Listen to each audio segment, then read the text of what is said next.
નમસ્તે, હું ભવ્ય વર્મા, જિલ્લા કલેક્ટર અમદાવાદ.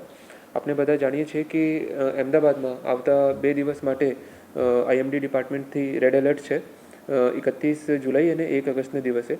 એના માટે તંત્રએ પૂરી તૈયારી કરી છે.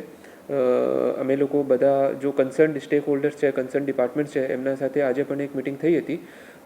પોલીસ સ્ટાફ છે, પછી પ્રાંત ટીડીઓ મામલતદાર, chief officers, health team, road and building ડિપાર્ટમેન્ટની સ્ટેટ અને પંચાયતની ટીમ, બધા લોકો સાથે તંત્ર તરફથી બધા તાલુકામાં એક સિનિયર ઓફિસરની નિમણૂક કરવામાં આવી છે અને આજે સાંજે સુધી બધા સિનિયર ઓફિસર્સ પોતાની તાલુકામાં પહોંચી જશે, ત્યાં જ રાત્રિ રોકાણ કરશે અને જેટલી પણ તૈયારીઓ થઈ છે આ તૈયારીઓનું એક વખત ફરીથી રિવ્યૂ લેશે. આવતીકાલ માટે 31 તારીખ માટે અમદાવાદ જિલ્લાના સ્કૂલ કોલેજીસમાં રજા જાહેર કરવામાં આવી છે, સો દેટ કોઈ પણ સ્ટુડન્ટ્સને કોઈ પ્રોબ્લેમ ન થાય. એઝ ઓફ નાઉ 31 તારીખ માટે રજા જાહેર કરવામાં આવી છે અને અમે લોકો કાલ બપોર સુધી પરિસ્થિતિ જોવાના છે કે 1 તારીખનું શું એલર્ટ છે, એના પછી 1 તારીખ માટે નિર્ણય લેવામાં આવશે.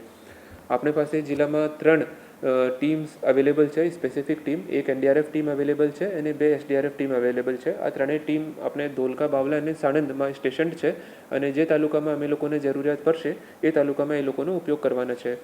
બધા લોકોને અપીલ છે, કારણ કે શક્યતા ભારે વરસાદની છે.